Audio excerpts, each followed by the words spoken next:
Horus et Seth. L'histoire d'une guerre céleste de 70 ans. Le soleil se leva ce matin-là plus tard que d'habitude. On aurait dit que Ra lui-même hésitait à inaugurer un nouveau jour.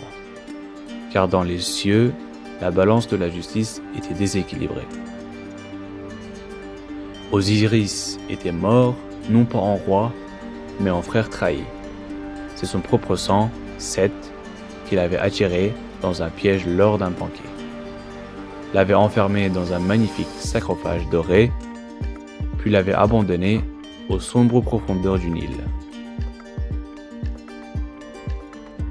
À partir de cet instant, le monde changea.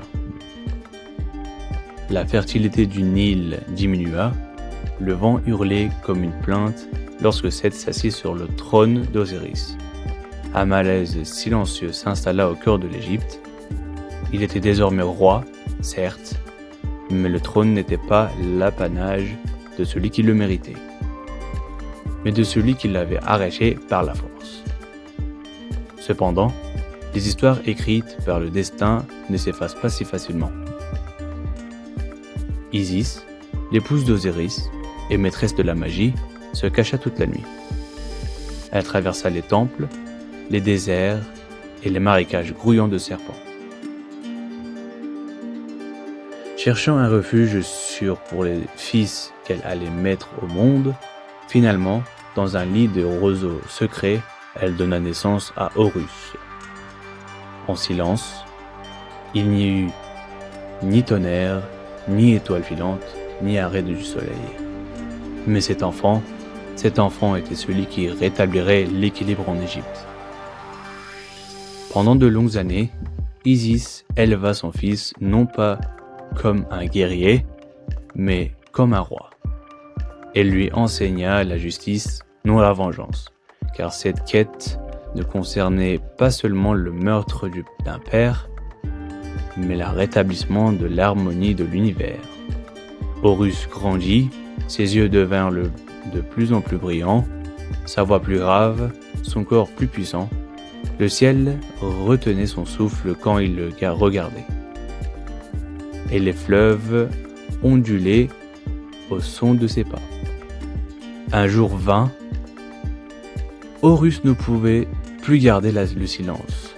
Alors que la lumière de Ra s'installait au-dessus des temples, il se présenta devant le grand conseil des dieux, et qui gouvernait l'univers, Thoth, le dieu de la sagesse, Maat, la déesse de la justice, Geb, l'ancien seigneur du monde des morts, et les autres, tout était présent. Une seule question était au centre des débats. À qui appartenait le trône ? Horus s'avança, sa voix résonna. « Je suis le fils d'Osiris. Je suis l'héritier légitime. Ce trône est l'héritage de mon père. Celui qui l'a volé a volé l'ordre du monde. » Seth rit. Son rire était comme une tempête qui aurait soufflé 1000 ans dans les déserts. Montrant ses dents, il répondit « Je protège l'Égypte des ténèbres. Ma force est dans la foudre et le déluge. » Horus n'est qu'un enfant vide de perdre ses dents de lait. Être roi ne suffit pas de naître, il faut se battre pour le trône.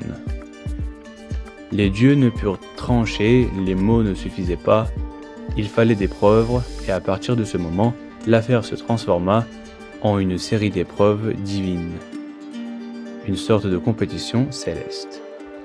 Le premier défi se déroula dans l'eau.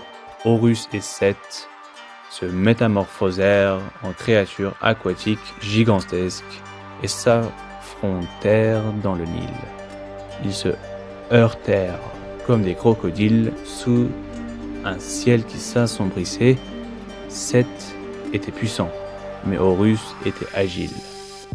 À chaque coup, l'eau écumait, mais personne ne gagnait. C'était un combat que même le fleuve avait du mal à juger.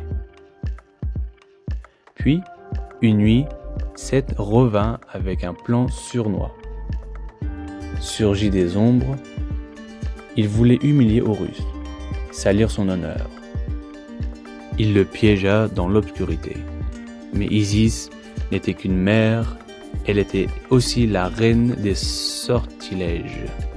Elle rendit à son fils son honneur en révélant publiquement la culpabilité de Seth grâce à sa magie. Mais Seth ne renonça pas. Il imagina un nouveau plan. Cette fois, il arracha l'œil d'Horus et le déchiqueta. Ce n'était pas seulement une attaque physique. L'œil d'Horus était le symbole de la vision, de la conscience, de l'ordre intérieur. Son déchirement signifiait que l'ordre de l'univers était aussi brisé. Cependant, Thoth, le magicien des mots, le seul dieu capable de remonter le temps, rassembla les fragments de l'œil. Il les rassembla, l'œil Udjat naquit ce jour-là. L'œil devint le symbole de l'ordre perdu puis retrouvé.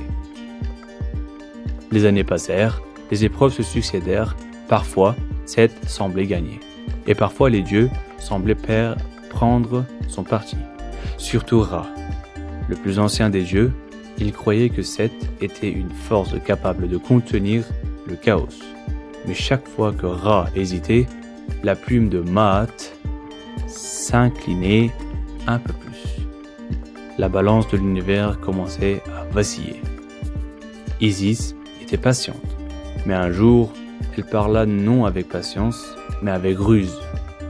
Elle se présenta devant Seth déguisée en bergère. Elle lui racontait une histoire. Si un homme prend la maison d'une autre, mais que cette maison doit être l'héritage du fils de cet homme, le voleur devient-il roi ? Demanda-t-elle. Seth répondit sans réfléchir. Bien sûr que la maison appartient au fils. Le droit d'héritage est sacré. Et cet instant, Isis rompit son sortilège. Elle révéla la vérité. Seth avait prouvé sa propre culpabilité par ses propres mots. Et finalement, 70 ans plus tard, Geb se leva. Il assuma son rôle de juge. Il éleva la voix comme le tonnerre. Seth sera maître du désert, de la tempête et des terres lointaines. Mais le trône de l'Égypte, le cœur de ces terres, appartient à Horus, car il n'est pas seulement le fils d'Osiris, il est la continuation de l'ordre. Ce jour-là, Horus porta la double couronne, celle de la haute et de la basse Égypte, pour la première fois depuis des années. Le soleil se leva sans ciller. Les eaux de Nil débordèrent à nouveau avec abondance. Horus n'était pas seulement roi, il était l'équilibre, la justice. Quant à Seth, il se retira dans le désert, le tonnerre devint sa voix, mais il ne s'approcha plus jamais de l'ombre du trône. Car ce trône, désormais, n'était pas protégé par la simple force, mais par le droit.